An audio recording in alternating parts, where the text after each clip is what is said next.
Siempre es valioso restaurar relaciones.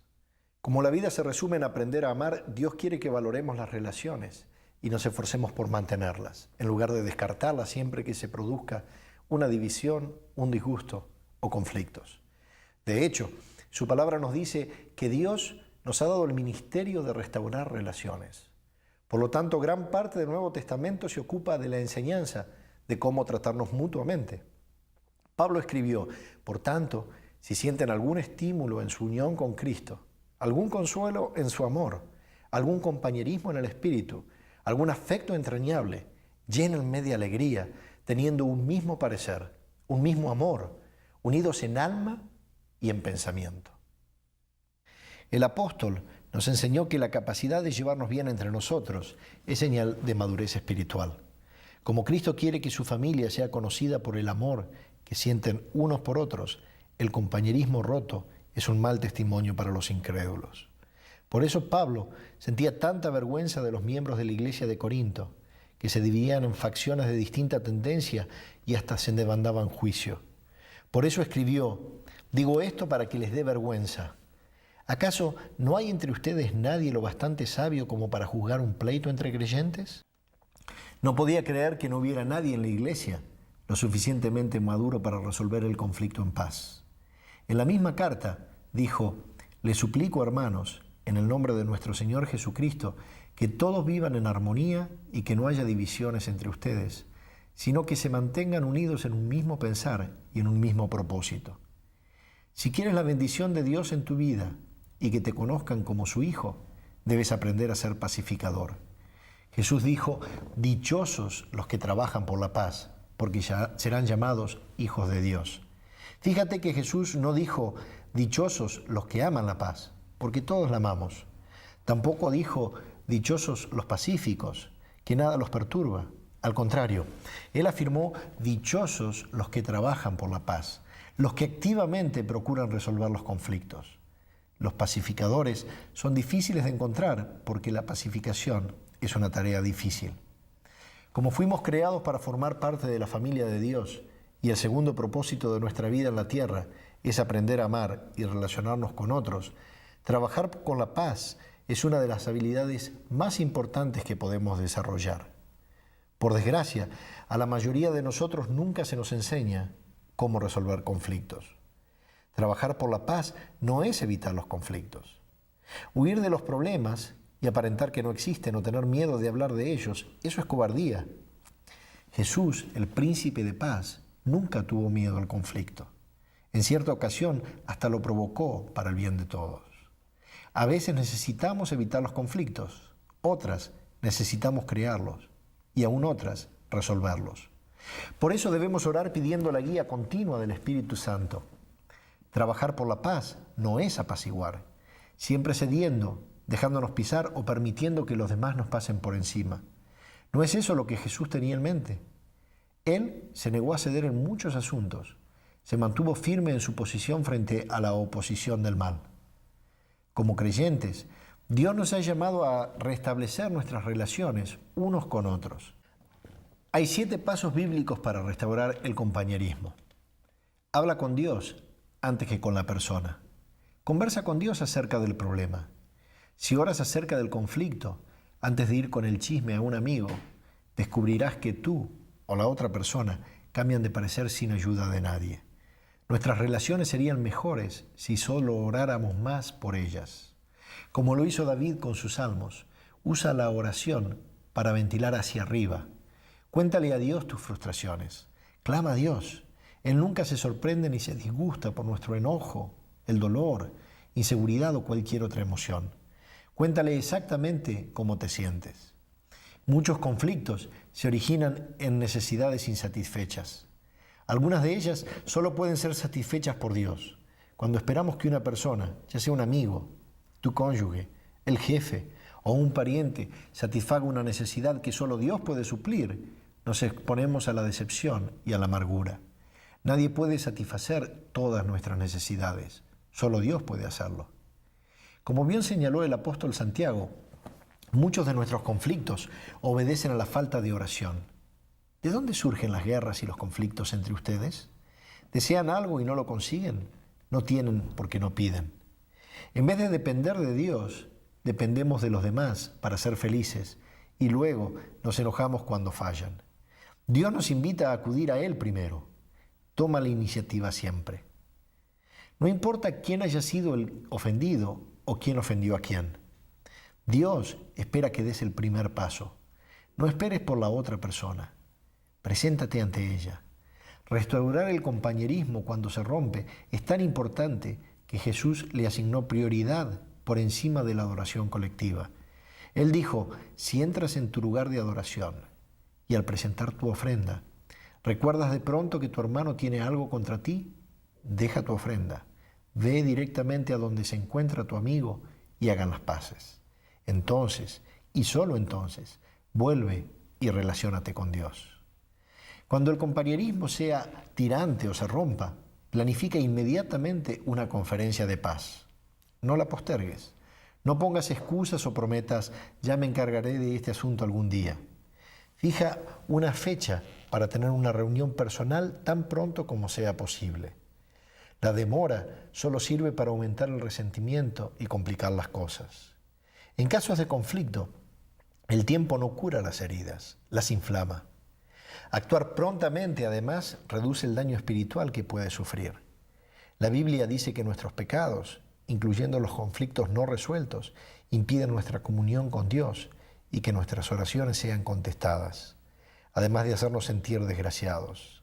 Los amigos de Job le recordaron que preocuparse hasta la muerte con el resentimiento sería una necedad, una insensatez, y que solo consigues lastimarte con tu enojo.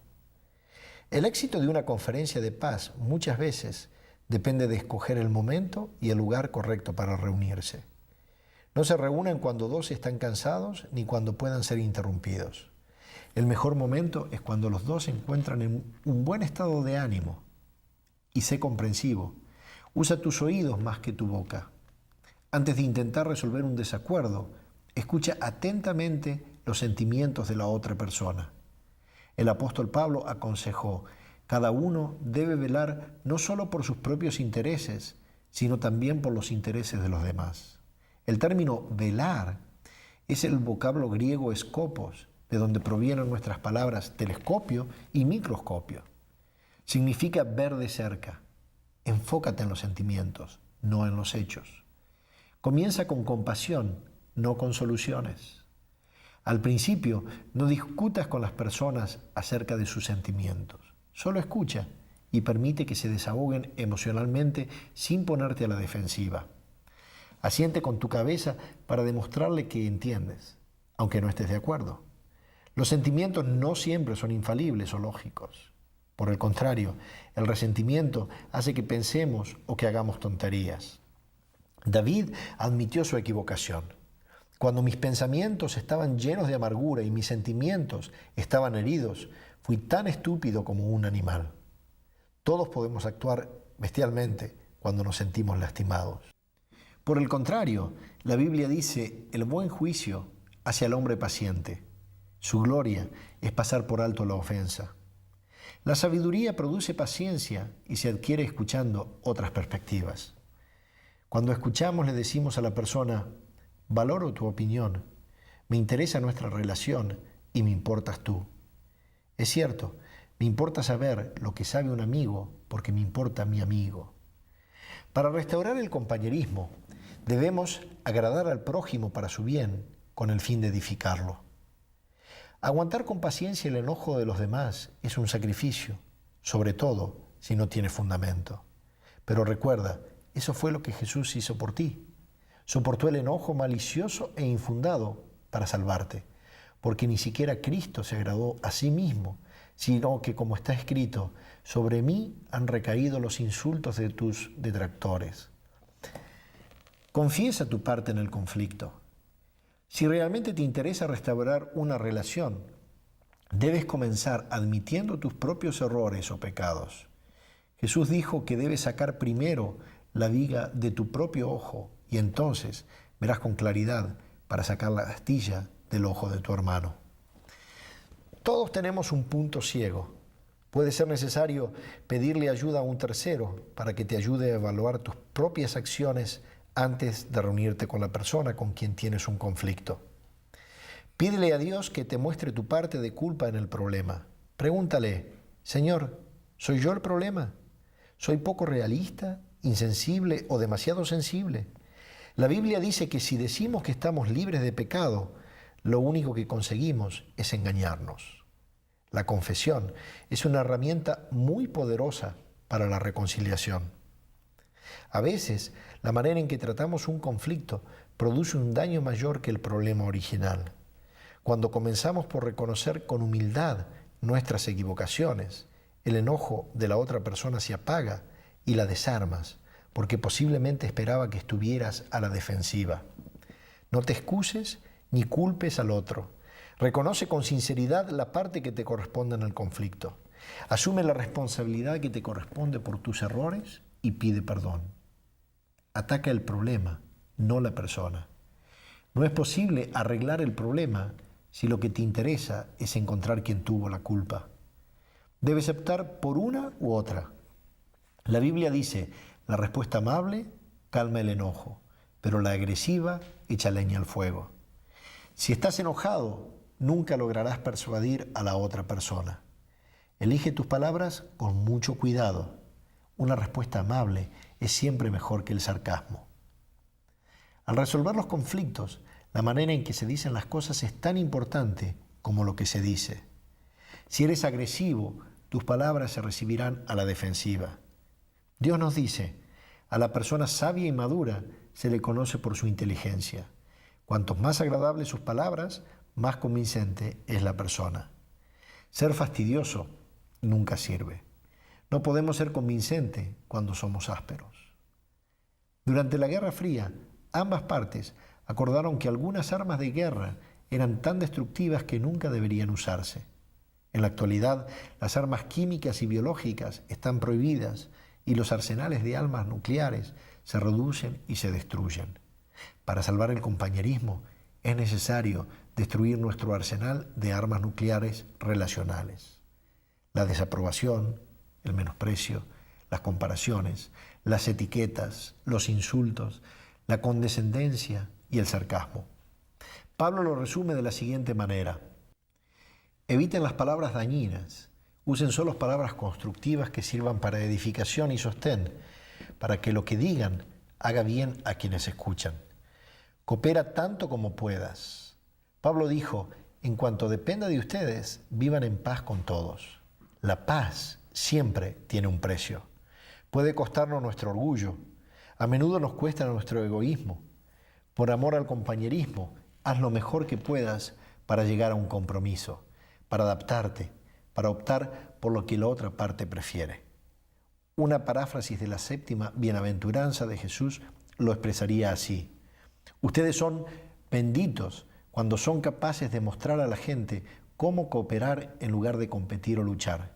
Entonces pueden descubrir quiénes son realmente y cuál es su lugar en la familia de Dios. Haz hincapié en la reconciliación, no en la solución. No es realista esperar que todos nos pongamos de acuerdo en todo. La reconciliación se enfoca en la relación, mientras que la resolución se concentra en el problema. Cuando nos concentramos en la reconciliación, el problema pasa a un segundo plano de importancia y hasta puede tornarse irrelevante. Podemos restablecer una relación incluso sin haber podido resolver nuestras diferencias. Los cristianos solemos tener, con toda legitimidad, desacuerdos francos y opiniones distintas, pero podemos discutir sin ser desagradables. El mismo diamante visto de diferentes ángulos parece distinto. Dios quiere la unidad, no la uniformidad, y podemos caminar juntos del brazo sin ver todas las cosas de la misma manera. Eso no quiere decir que debamos desistir de encontrar una solución. Puede ser necesario que continuemos discutiendo y hasta debatiendo, pero siempre en un espíritu de armonía. La reconciliación consiste en enterrar el arma, no el asunto.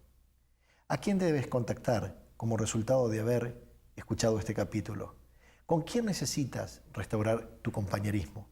No lo postergues ni un segundo. Haz una pausa ahora mismo y conversa con Dios por esa persona. Luego, toma el teléfono y comienza el proceso. Estos 7 pasos son sencillos, pero no fáciles. Restaurar una relación exige mucho esfuerzo. Por eso Pedro nos exhorta a esforzarnos por vivir en paz unos con otros. Pero cuando trabajas por la paz, haces lo que Dios haría. Por eso Dios llama pacificadores